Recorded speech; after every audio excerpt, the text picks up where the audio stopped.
So, geometry students, we're going to get into this homework. We are doing more of taking geometric situations and understanding them algebraically. Both of these questions have to do with taking a line and kind of inscribing a rectangle inside the line so that if the x changes, the y changes, and the base and the height of the rectangle will change. Kind of looked at this during class, how as the x you choose changes, you could see that the dimensions of the rectangle are going to change, both the x and the y. But we have to understand where the x's and y's come from. The x's and y's come from, well, the x comes from just any x that fits in this first quadrant, and the y comes from a very specific relationship to x. Like the y has to be, the point has to be an xy on the line. So we kind of start understanding with rectangles that, you have a base length and a height, but then we realize that it's not just any random y. In this case, the y has to be this relationship to x, 6 minus 1/2 x. It'll be a point on the line, and then it'll turn into height of the rectangle. So, if I ask you, what is the perimeter and the area of the rectangle and x is 4? Well, you can think about x being 4, probably like right around here. What is the y coordinate when x is 4? Well, if you plug in 4, 1/2 times 4 is 2. 6 minus 2 is 4. So you get this point 4, 4. So it's probably like over here a little bit, and you get the square. Squares produce big areas. The perimeter would be, 4, 4, 4, 4. So that's 4 fours, which is 16. The area is also 16. This is units to the first power. This is units squared. This is the shaded squares. This is just lengths. Cool. So that's the idea. What about when x is 6? Well, when x is 6, maybe we're right here. We'd have the point 6, and then the y would be 6 minus 1/2 times 6, which would be 3. So you have this point 6. Now we can see how the perimeter and the area is going to change because the dimensions changed. We got 6 and 6, which is 12. We got 3 and 3, which is 9. So 12 plus 9 is 21. All of a sudden, we see the perimeter went up. Cool. Let's find the area. 6 times 3, 18. All of a sudden, we see the area went up. Cool. So it looks like as we continue to go to the right with our x coordinate, that things are increasing. Let's look at x equals 8. Well, if we have x equals 8, the y coordinate is going to be 6 minus 1/2 of 8. Half of 8 is 4. So it would be 6 minus 4, which is 2. So we got this 8, 2. Now let's find the perimeter if it's 8, 2. Perimeter is 8, 16, 17, 18, 19, 20.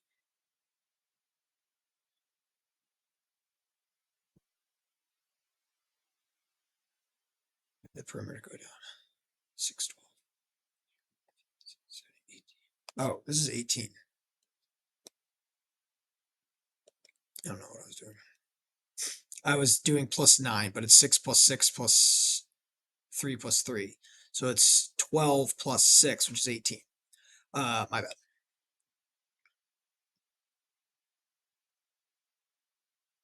And look, the perimeter and the area are the same. Let's see if that always is going to be the case. All right. So 6 plus 6 is 16, plus 2 plus 2 is 20. Okay, so the perimeter increased. Let's see what the area does. Well, 8 times 2 is back to being 16.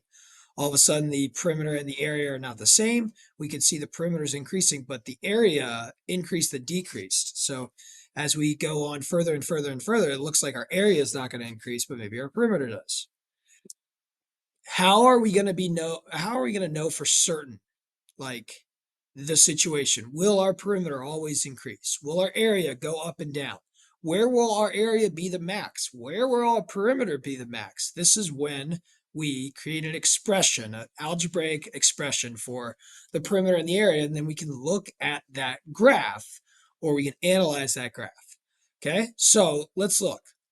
If I said this was just a random x, whose y is 6 minus 1 half x. The perimeter would be the sum of all of those. So I'd have two of my x's,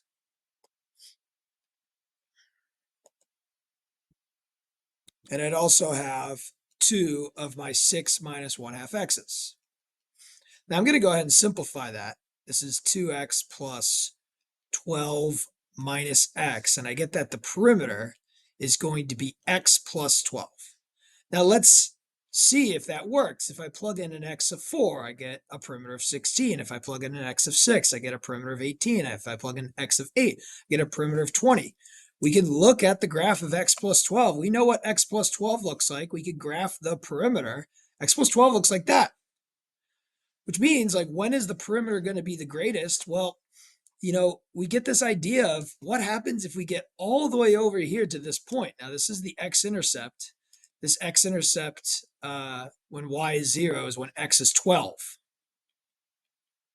I know that I could set 6 minus 1 half x equal to 0. I realize that this has to be 12, or I can add a half x and multiply by 2.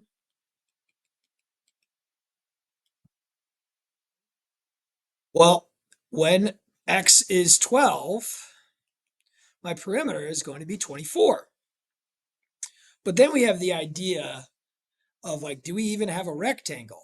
Because if x is 12, y is 0. Can you have a rectangle that has like a 12, 12, 0, 0? And the answer is like no, but yes. So we're probably thinking about like as we get closer and closer to 12, maybe we're having like an 11.999999 rectangle.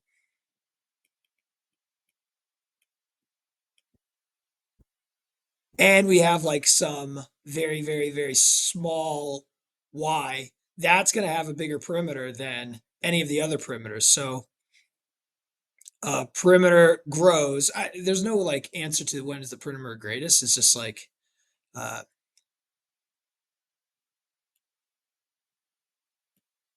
perimeter will increase as x increases, as x gets close to 12. Maybe you're going to say when x is 12 or something like that. But just like we talked about, like, does the rectangle exist? And like, don't worry about like, well, what's the answer? The understanding is like, this is the situation. Okay, now let's talk about the area. Well, the area is going to be my base times my height. Now, we already know that the area is going to be 0 when x is 0. When x is 0, I have a big height of 6. This is 0, 6. But I have no width. So I'm not going to have any area. When x is 12, I'll have a very long width of 12, but I'll have no height. So we kind of know the zeros to this formula, but you could also say, when does this equal 0? And you're like, okay, well, this could equal 0 at x equals 0, and this could equal 0 at x equals 12. Cool. What we just found is the y-intercept, the x-intercepts for this quadratic equation. This equation is 6x minus 1 half x squared. Now it's important to look at what does this graph look like. Well, we see it's an x squared. We know x squareds are shaped like parabolas. They go up and down or vice versa. Well, we know if 0 and 12 are x-intercepts, that x equals 6, because of symmetry, would have to be the location of the max. So we've already found the area when x is 6. The area when x is 6 is 18. Well, we just found, like, definitely, without a doubt, that when x is 6, I'm going to produce this maximum area.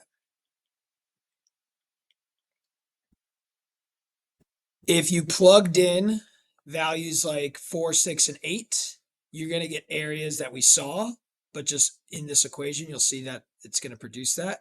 If you plug in any value to the right of 6 or to the left of 6, you'll see an area being less than 18. So when is the area greatest? When x equals 6. That is the vertex location of the parabola, of the quadratic. Oh, and that's kind of what we're doing here, just like turning things into equations, analyzing the equations, and then definitively answering questions because we can see what all of the areas and all the perimeters are going to be.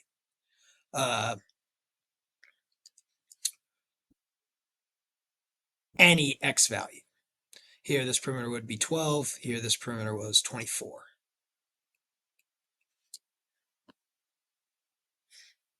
Okay, now I have this 3x plus 2y equals 18.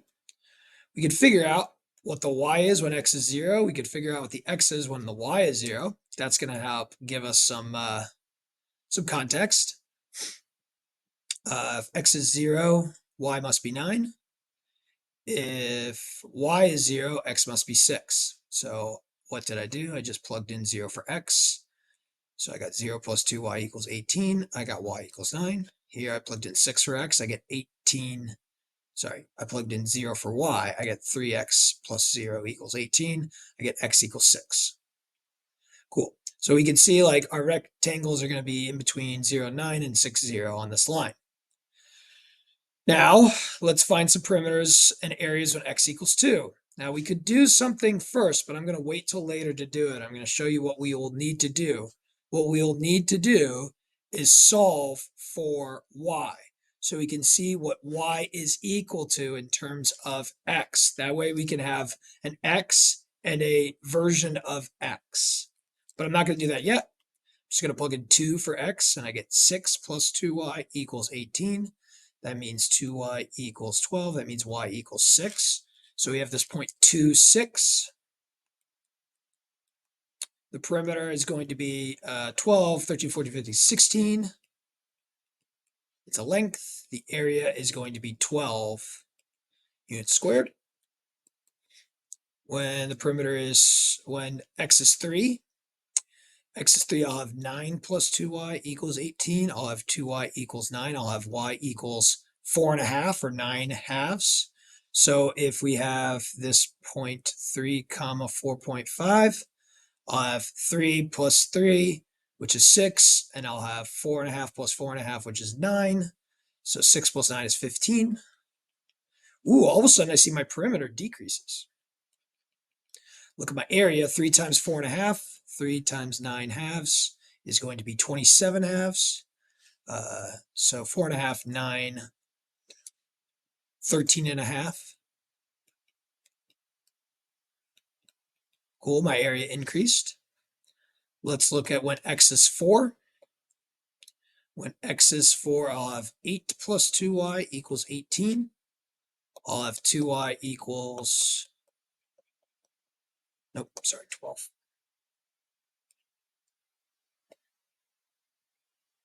I'll have 2y equals 6, and I'll have y equals 3. Cool. So if I have the point 4, 3, right here on the line, my perimeter is going to be 4 plus 4, which is 8. 3 plus 3 is 6. So I got 12. Wait, 3 plus 3 is 6. So I got 12, 6 plus 8, which is 12. 6 plus 8, 14. Oh, look at that. My perimeter is decreasing. Let's look at the area. 4 times 3. Oh, it's back to 12. So my area increased, then decreased. Now, maybe we think smack dab in the middle between 0 and 6 at 3, we're going to have our largest area and our largest perimeter. Well, we can see already it's not going to be our largest perimeter. We had a bigger perimeter in 2. We do have a large area, but how can we be so sure?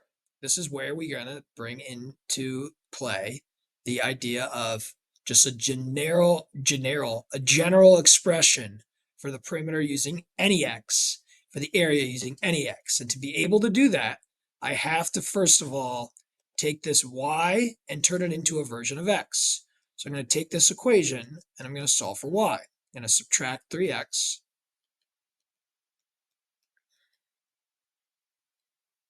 I'm going to divide by 2.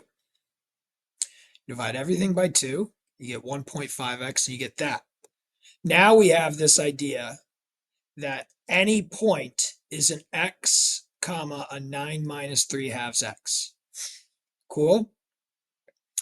If you plugged in an x of 2, you'd get 9 minus 3, which is 6. So you could see that point 6. If you plugged in 3, you get 9 minus 9 halves. You get 4.5. If you plugged in 4, you get 9 minus 6. You get 3.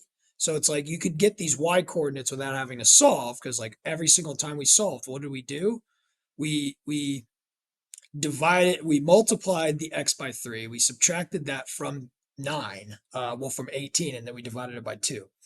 So we could also say this is like 18 minus 3x divided by 2, but I like it like that after simplifying. Okay, so my perimeter is going to be 2 of my x's plus 2 of my 9 minus 3 half x's. Therefore, I have 2x plus 18 minus 2 times 3 over 2 is just going to be 6 over 2, which is just 3, or the 2's cancel. And all of a sudden, I get this equation that my perimeter is 18 minus x. I have 2x minus 3x. Well, here is what's really interesting about this situation. We see our perimeters decreasing. Well, the perimeter could be graphed at x equals 0, we'd have 18. And then we would see that my perimeter decreases until x equals 18. Now, like x equals 18 is like off the graph. We want to like stop at 6. So I'm just going to stop this at 6. So when x is 0, my perimeter is 18. When x is 6, my perimeter is 12. 18 minus 6 is 12. All of a sudden, we realize that in this situation, the perimeter doesn't grow as your graph, as your point goes to the right.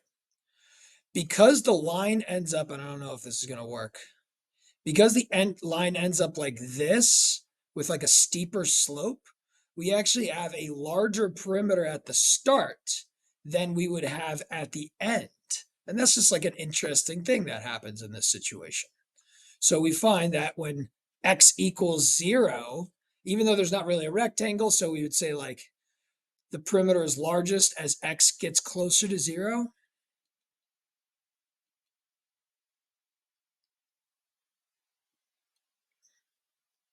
But like x equals 0, technically, if you could see the rectangle 0 with 9 height, that's the winner. And if we did the area, well, we would take our base and our height. Now we could set this equal to 0 and find our zeros, understanding that this is like a quadratic. It's going to have an x squared. We would have x equals 0. And when does 9 minus 3 halves x equals 0? Well, you already figured that out.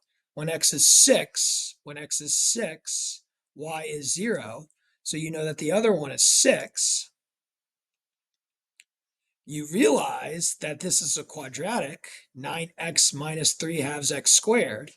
You know that it has a 0 at 0 and a 0 at 6. We know that since parabolas are symmetrical, if you have 2 points on the same y coordinate, you're going to have the understanding of where the vertex is going to be. And here the vertex is at 3. So I know for a fact that my area will not get bigger than when x is 3.